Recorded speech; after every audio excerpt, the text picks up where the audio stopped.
Hello, everyone. Welcome to the 21 Hats podcast. I'm your host, Lauren Feldman. This week, Schrei and Sarah Segal talk about what it takes to break into Costco. How do you get on their shelves? If you do get there, how do you make sure your product will fly off of those shelves?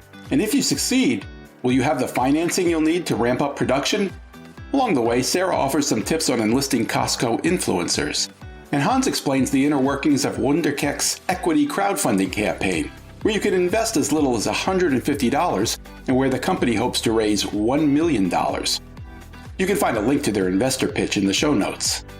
Plus, Sarah responds to a smart listener's suggestion of how to avoid getting ghosted by potential clients after preparing elaborate and expensive proposals. Even in good times, owning and running a business can be a lonely pursuit. Our hope is that these weekly conversations will let owners know they are not alone in facing challenges. Same thing with our daily newsletter, the 21 Hats Morning Report, which Inc. magazine recently named the best newsletter for business owners and which you can subscribe to at 21hats.com, where you can also find transcripts of our podcast episodes and lots of other articles and interviews. Joining me this week on the podcast are regulars Hans Schrei, who is co-founder of Wunderkeks, an e-commerce bakery based in Austin, Texas, and Sarah Segal, who is founder and CEO of Segal Communications, a public relations firm based in San Francisco. And please take a listen to my quick chat with Rob Levin, co-founder of our sponsor, Work Better Now. The episode is titled, We Have a Meeting with Costco. Welcome, Hans and Sarah. It's great to have you here. Hans, we haven't spoken to you in a while now. It sounds as if you guys have had a lot going on. Tell us about it. What's happening? Yeah, I think it's been a while. We are on our way in our fundraising. Probably it was the worst possible time to do fundraising, but actually, we took it in stride. I think I'm very happy that we managed. So we kept going the best way that we could, even if the fundraising hasn't really come through just yet. So our way to retail is underway, and we got actually Costco reached out to us. So we have a meeting soon, and we're preparing for that. And it's a very exciting time to be, because I don't know if you ever had to look for a buyer in retail. They don't want to be found. Yeah, I was going to say, they reached out to you? Yeah, they did. It was funny. Actually, we got reached out by two different people at Costco with a day or two of difference. I guess that all of the PR efforts have been paying off. It's very exciting, a very exciting place to be, because it's like playing Where's Waldo all the time. They will not get back to you. Like finding who the right person to talk is requires a lot of detective work. And to have it fall into our lap like that is very exciting. So we're really hoping that we'll do a good job. But I think that we know the category so well because we're always on top of it. And mostly because we're always complaining about it. So I think that we have a very clear understanding on how to win in that channel. I think. I don't want to blow it, but that's where we are. And Hans, is this a Costco local or regional or national? Actually, it's from their headquarters in California. Most likely, they're going to want to play with it locally first. Happy to do that because we're definitely not in the position just yet to go into a national account. All of this year has been about that, is that you keep going. Like, yes, one of the key pieces if you want to go to retail is to actually have the retail invested in it. But you also have to do a ton of things on your side. And it's not the smartest thing to just wait until the moment comes, because it's not going to be like a fairy godmother with a wand and all of a sudden you're a retail brand. It requires a ton of things and a ton of conversations because you know your product very well, but there are so many unknowns. We've been really trying to do the work and to be the most optimistic, if you will, about, okay, these things are going to come true, so we need to be prepared for them. And I think that's really benefited us because we come to these places very well prepared. Do you have to go to California to the headquarters for this meeting with Costco? No, this is going to be a Zoom meeting. I will hope that we can do it in person soon. I'm not a fan of Zoom meetings. I don't know if anyone is. But no, we're going to start with a Zoom meeting.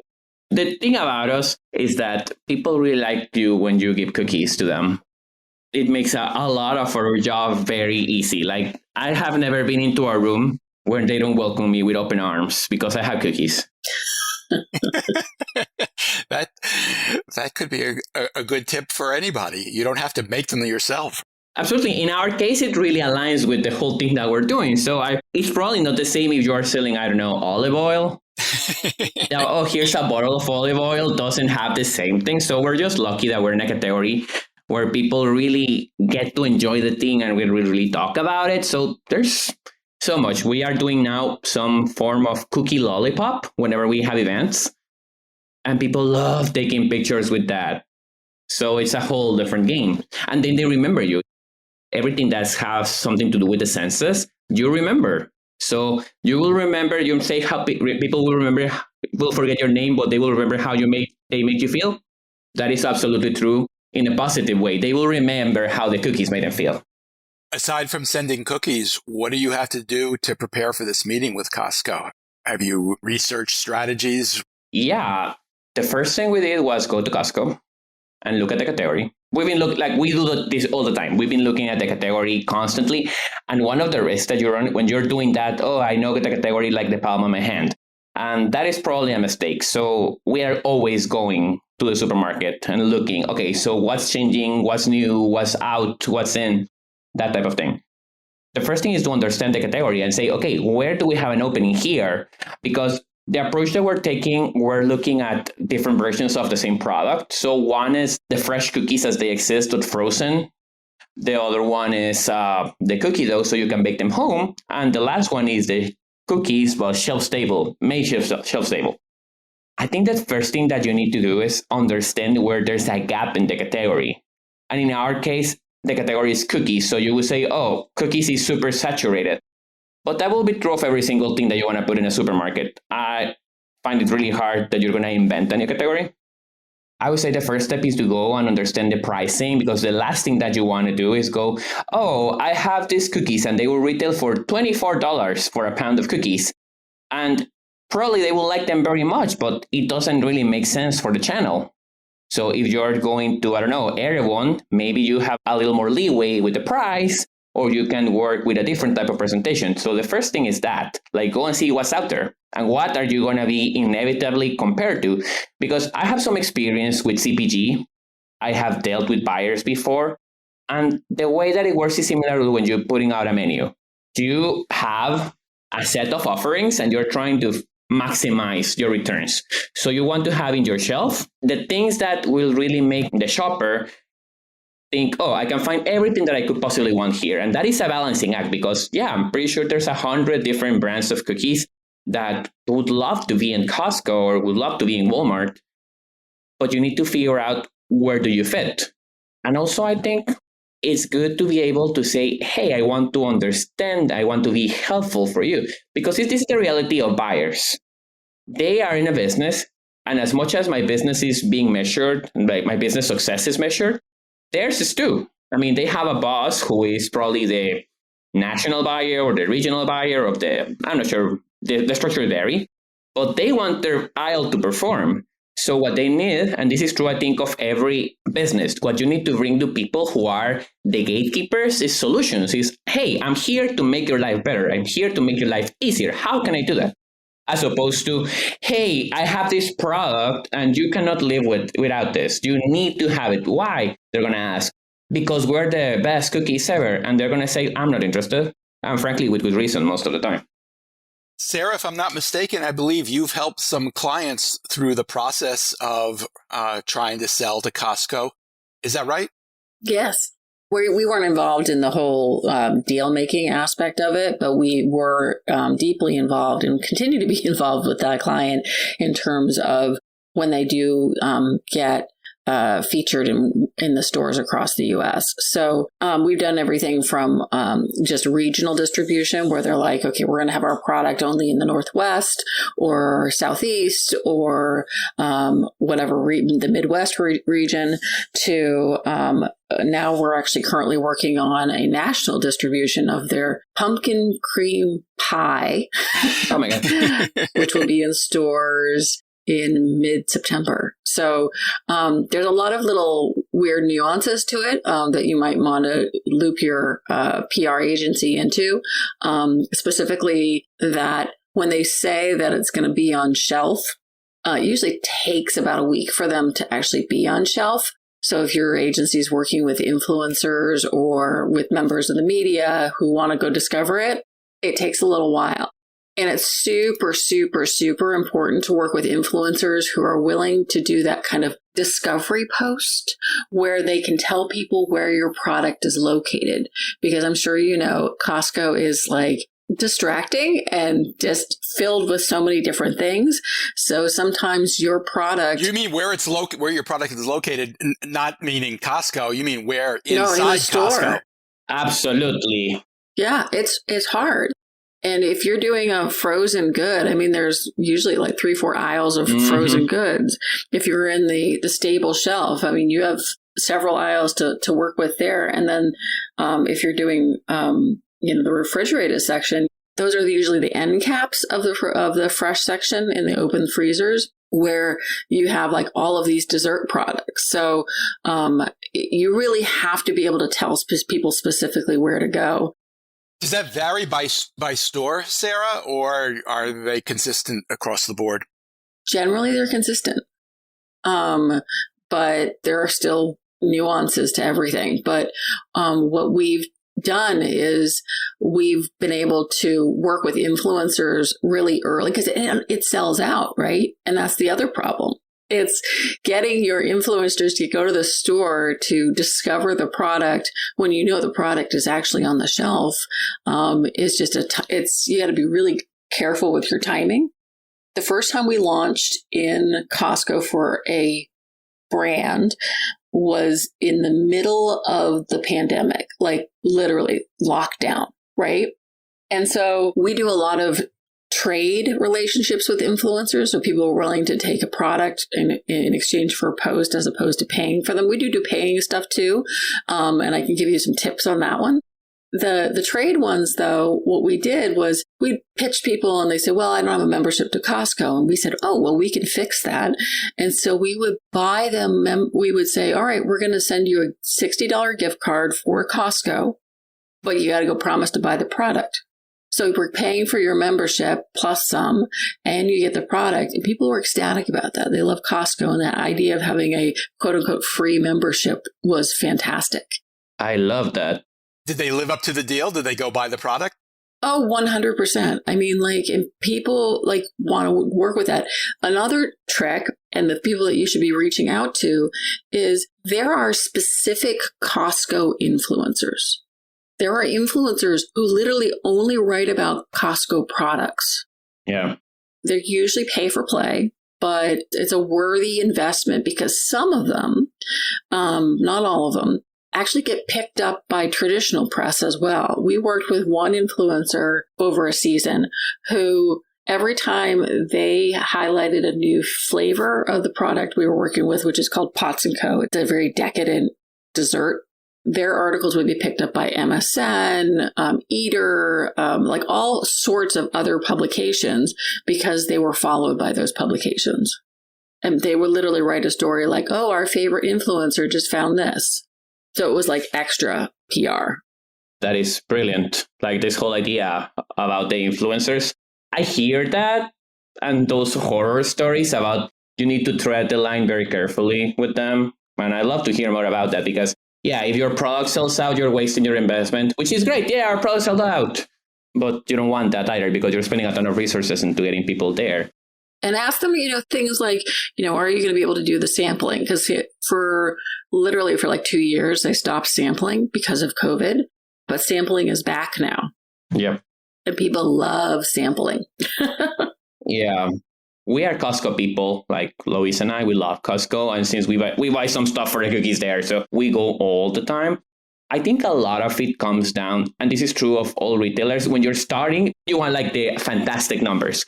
They know, and you know that having the founder there looking, is it everything okay? Getting a relationship with the manager, getting to see, hey, can I get an end cap? All of those things.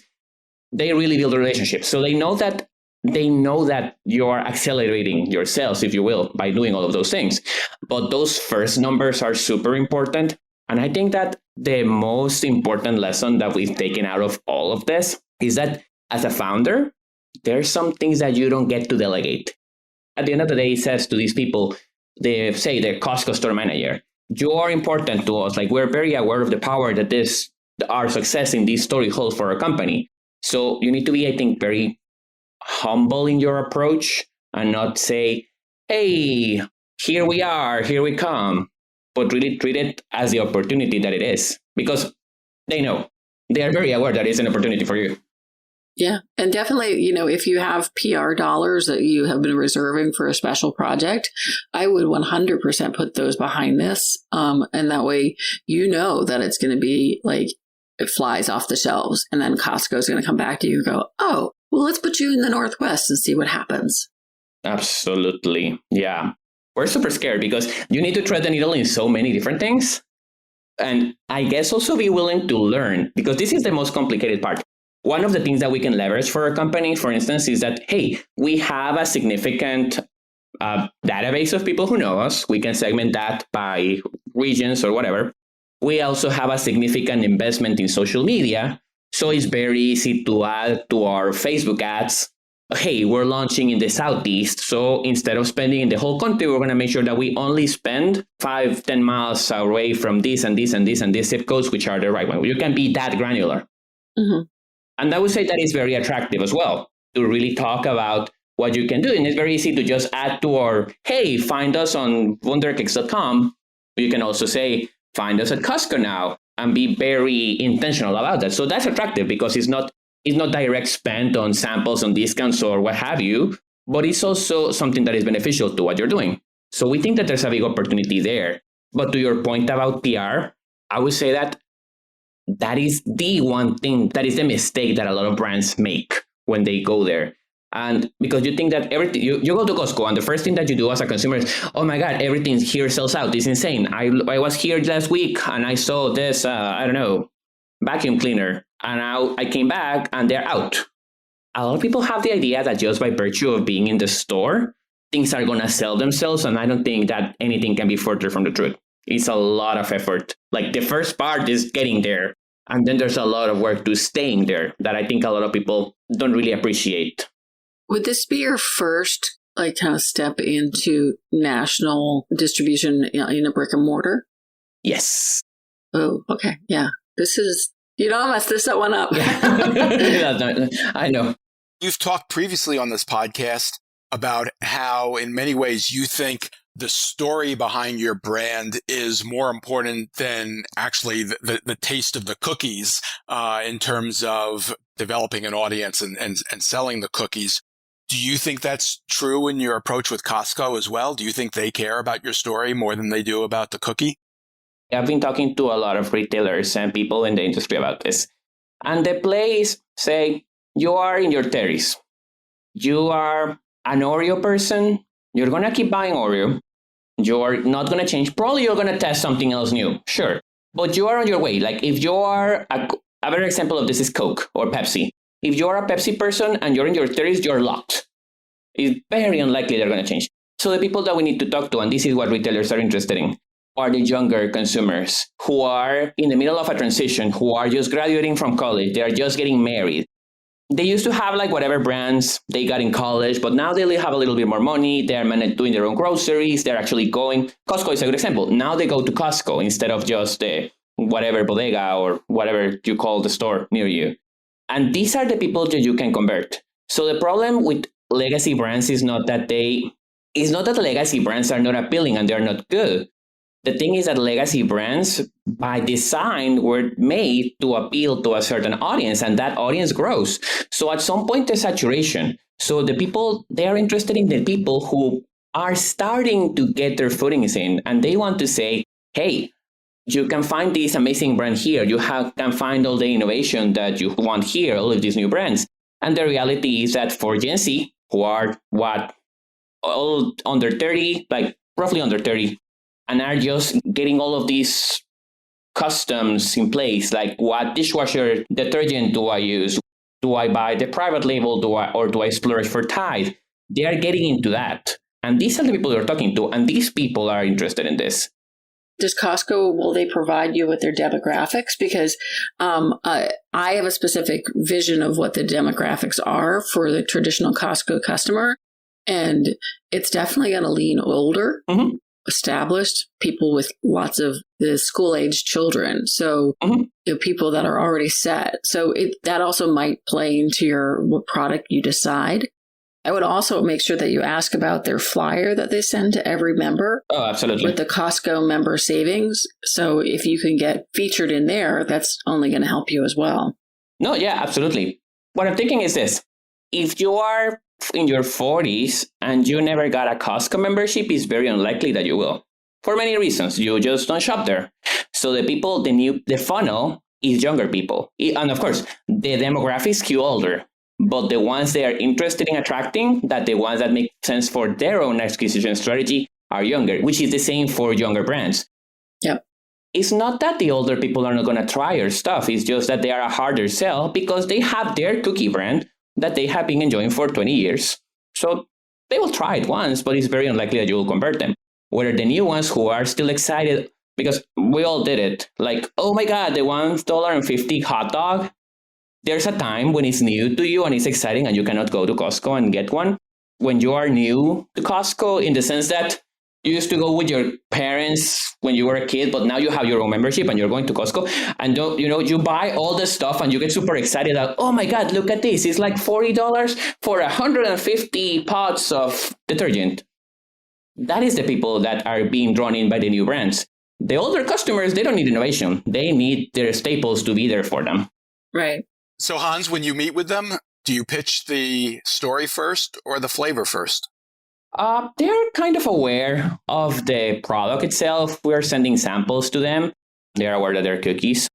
I really hope I'm right, but I think it's a lot about not only the story, but the many ways that we have been able to leverage the story. Because I would say, for a retailer, it's interesting. Oh, this product got on the Today Show. This product got on the Oscars gift bags and got a lot of press out of that. They're doing celebrity collaborations. They have this thing going on for South by Southwest.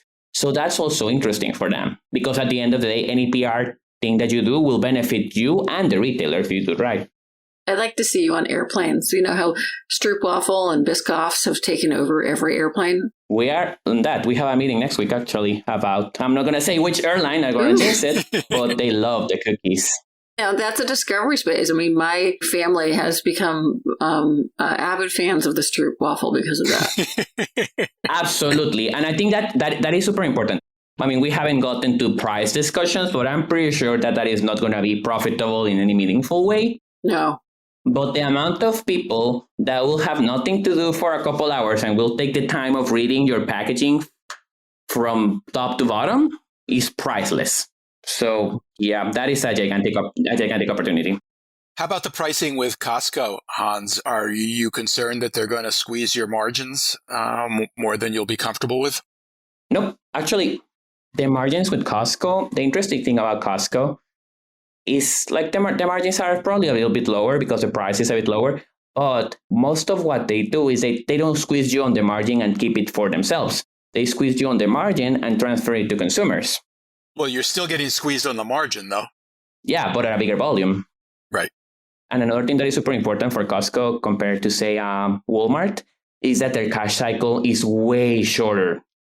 The terms are way more favorable. So the volumes are good. Like the volumes are significant, which in turn allow me to go to my co-packer and negotiate better terms. But also the cash cycle is in weeks, not in months.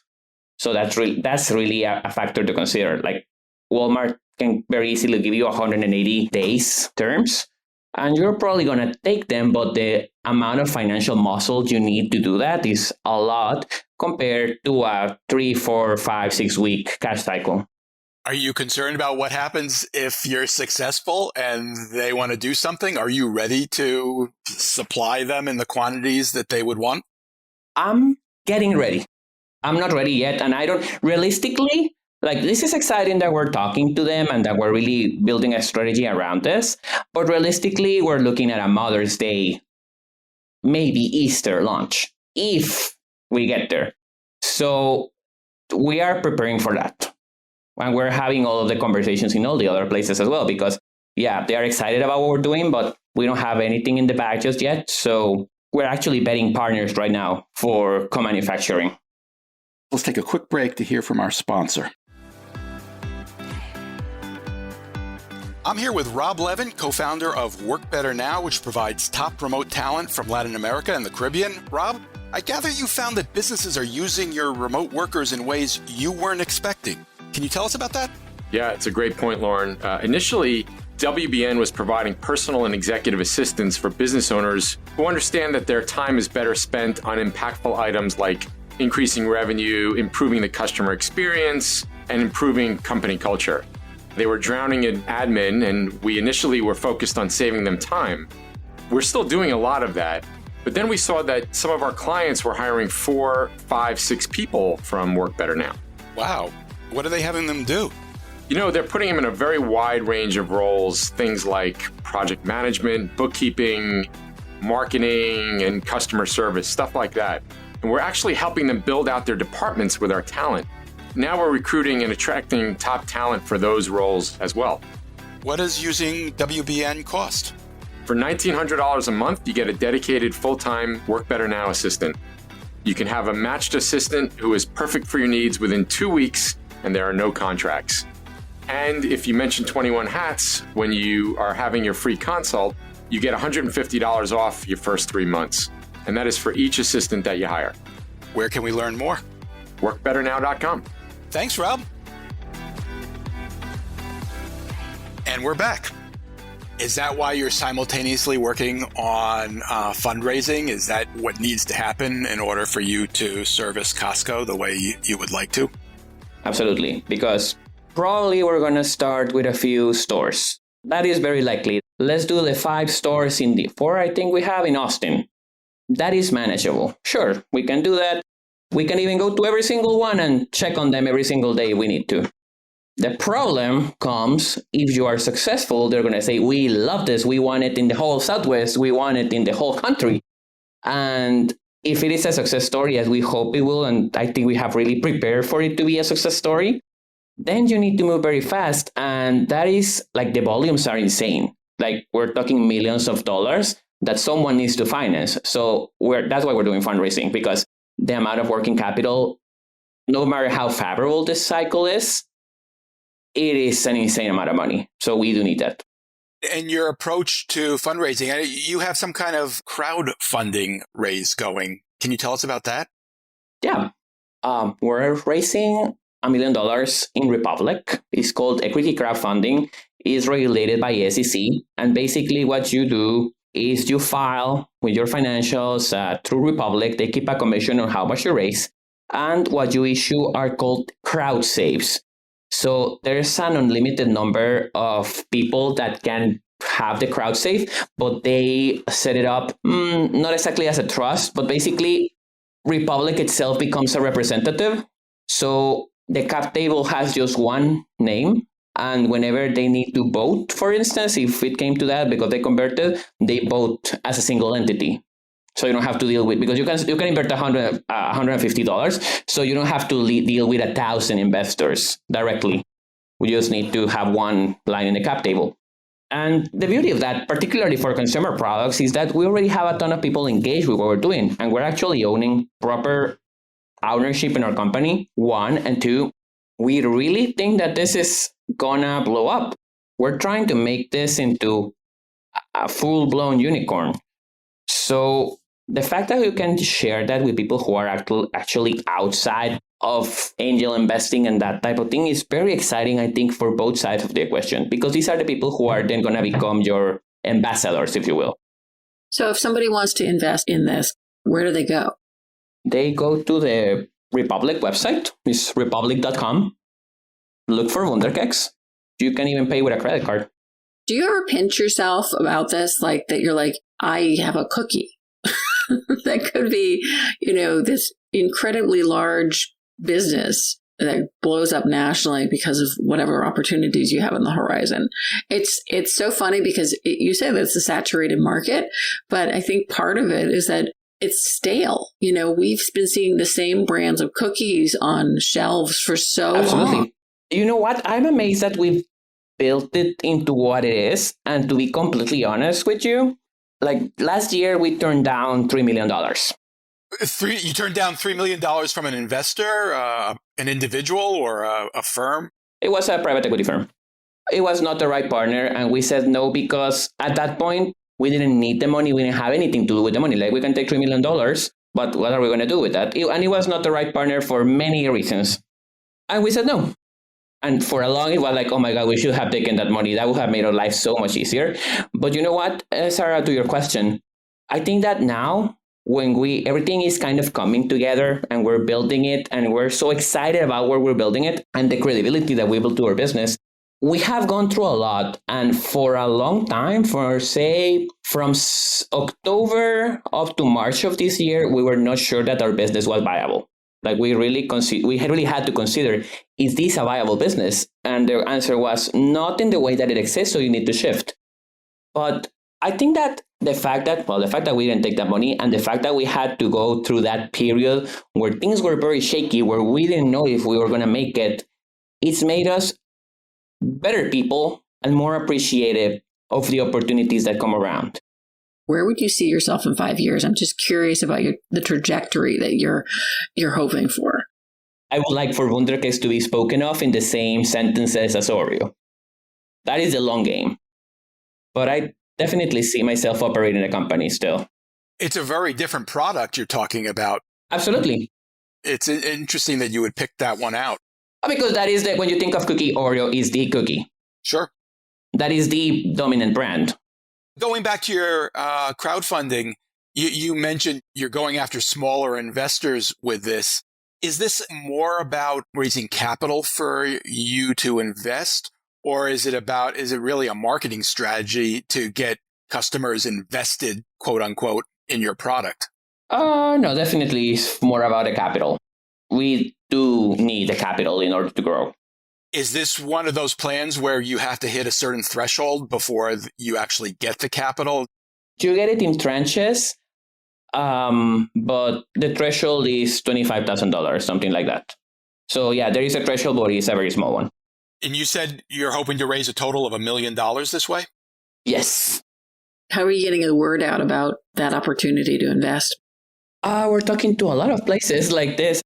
We're doing PR outreach. We're getting ourselves in a few newsletters that are relevant to that. We are using our own database because we have 250,000 people in there. There's many different places. Actually, when I'm done here, I'm heading to a meeting exactly about that. So a lot of it has to do with presenting yourself as capable, that you know what you're doing, what your plan is. And because most of the people who are into this are people who are excited. And actually, a VC once recommended this to me. If you want to understand how VC and angels work, go into Republic and invest a little in something. And the thing is this, Republic is built, I think they have like 1 million plus investors that are on the platform looking for deals. And this is people who may not have the capital to make $100,000 angel check, but they are very invested in the process because they're hoping that one day they will get to the point where they can actually do the angel checks. So it is a lot about selling the vision to these people who are already sold on the idea of crowdfunding. So what does a small investor get? If somebody pulls out a credit card and invests $150 or more in Wunderkeks, what do they own? We're using a valuation cap of $20 million. So they will get $150 divided by $20 million, and that is the percentage of the company they will own when they convert.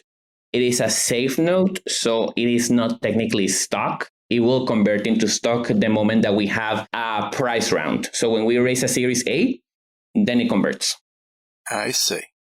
Have either of you ever invested in one of these type of Republic opportunities yourselves? No, I haven't because they don't allow me because I am not American. Lauren, how's your portfolio? I'm a kind of an index fund guy, Sarah, so no. I've done some. I mean, I've definitely researched it, not just for investing and making money out of it, but also finding cool companies. You know, because we work with, established brands, but there's always someone with a great idea like you who's just getting started in terms of their growth phase. And that's a great place for us to find those innovators and people that we can reach out to and say, all right, we see that you're doing crowdfunding, but yeah, we see no press about you. So let's talk. That's very clever. Yeah. And so once in a while I look through them.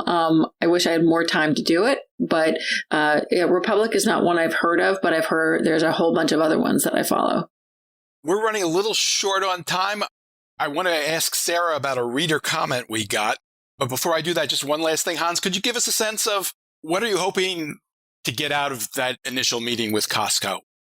I'm sure we'll be asking you about this after it happens. What would be a success for that meeting? Well, an LOI will be amazing because I have a few investors who are bringing me an LOI from a retailer M&M. So that would be great.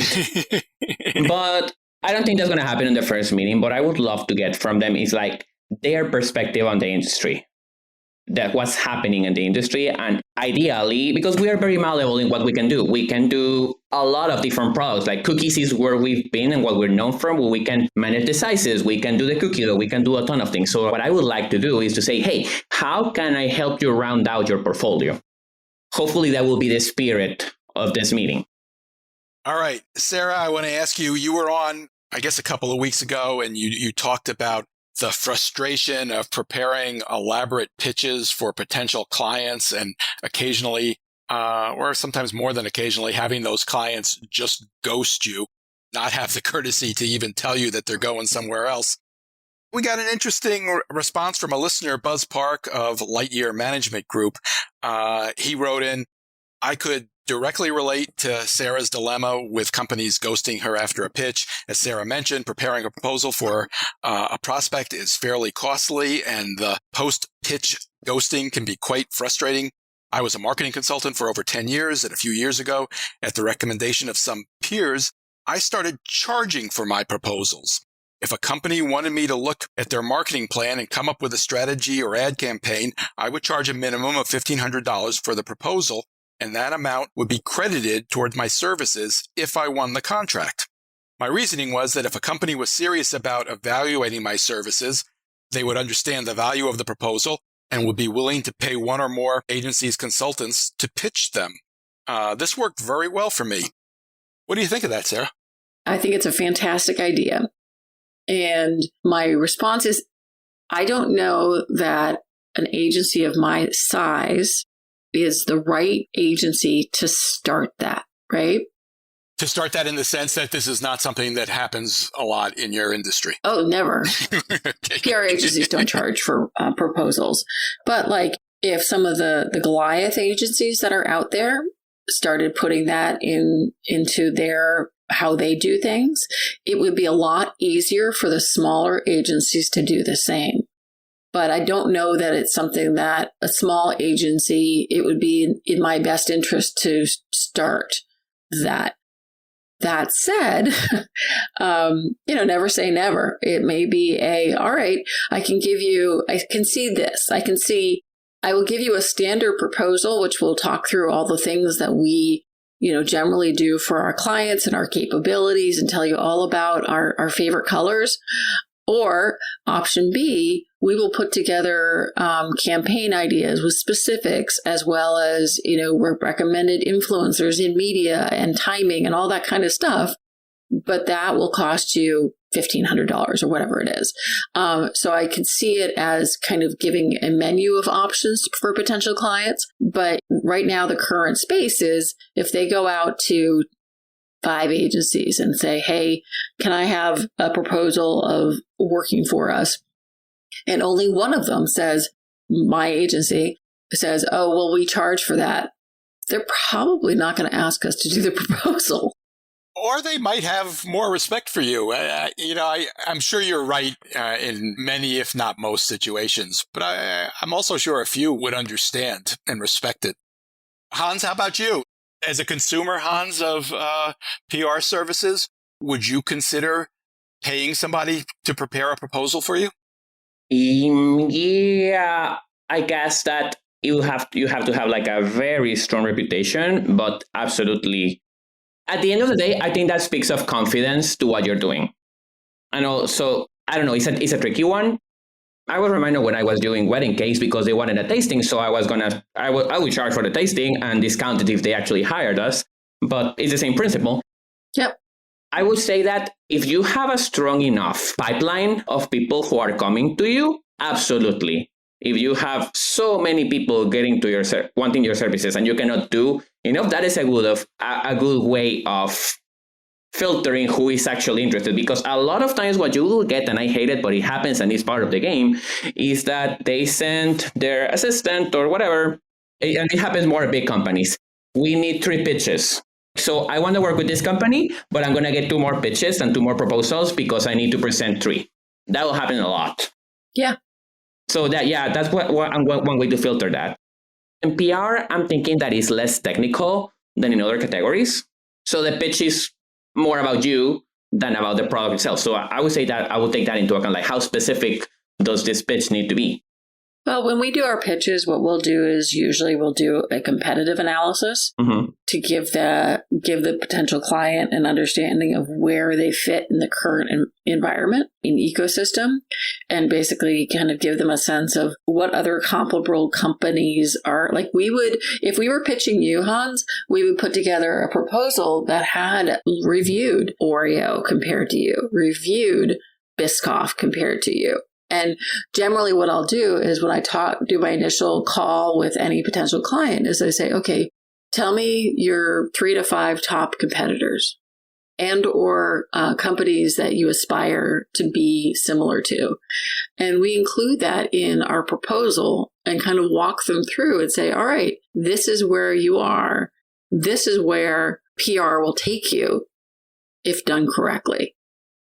So if you are really offering something that valuable, because it is valuable, then you should charge. Because I'll share with you an email, a pitch that I got from a supposedly top agency. And I just looked at it and they spent 5 minutes doing this. They just typed cookies where the word tomatoes used to be. It happens. And it's more about them. But if you are doing this, like you say, hey, we're going to charge you for this analysis on your category, what it looked like, because that is something valuable. You could very easily take the proposal and use it. You decide, okay, I'm not going to go with them, but this is very valuable to me, which seems to be the case. The problem is, a ton of people will say, oh, I'm going to charge you, and then they give you a copy and paste proposal, which is, we all have to deal with our industry being full of idiots. I personally also love being able to get on those calls and talk to people and say, have a very firm understanding of what their challenges and opportunities are. And I can't do that if I do cookie cutter. Maybe having that kind of tiered approach of we'll give you kind of the baseline, but we also have this awesome tool that lets us look at the Twitter accounts of all of your competitors and tell you all the reporters that are following those competitors. Because Twitter, as you know, is like the main form of communications for a lot of journalists. So if they follow you on Twitter, they're relatively interested and invested in your brand. So we will do that. Generally, when we start building media lists for our clients, that's like step 1. Who's following their competitors, and get them to start following you. Oh, I love that. From my perspective, as someone who is going to be looking for an agency soon, we should talk, by the way, is that a lot of them want to lock you in. And I think it's very fair to say, hey, the first thing that we do is, here's our proposal, and the first thing that we'll do is going to be doing this competitive analysis, and that will cost $1,000. If you want to keep working with us for 6 months, this is a retainer. But you can also say, hey, yeah, this is useful, or no, thank you, or whatever. So so you can offer a little bit of it, because it also allows, I guess, to say people who are not ready to take the plunge, but want, like in my case, I'm not ready to hire a PR agency, but I would love to get the insights from a PR agency. You see, that's the thing, is that, and that's what some people do, is they say, oh yeah, we're going to hire a PR agency. They go out all these agencies and get proposals, and then they'd have no intention of hiring a PR agency. The stories that I could tell you from other people that have experienced that, where then they've had their ideas stolen and repurposed, it's a problem in the industry that I think that we're all trying to solve. I don't know, Sarah. It sounds to me like you might have found your first test case. I know. I might do it. All right. My thanks to Sarah Segal and Hans Schrei, and to our sponsor, Work Better Now. And Hans, best of luck in that meeting with Costco. We'll be eager to hear about it. Thank you. I'll keep you posted. Knock it out of the park. Wait, don't leave yet. If you have a question or a comment that you'd like the 21 Hats owners to address, send it to me by replying to your morning report or by email at lauren@21hats.com. That's LOREN@21hats.com. Do it now before you forget, and don't be afraid to tell Jay what you really think. He can take it. And if you got something out of this conversation, help us reach more business owners. Tell a friend. Subscribe and review us wherever you get your podcasts. Follow us on Twitter. Subscribe to the Morning Report at 21hats.com. This episode was produced by Jess Thuberon, founder of Blank Word Productions. Okay, now you can leave. Thanks for listening, everyone.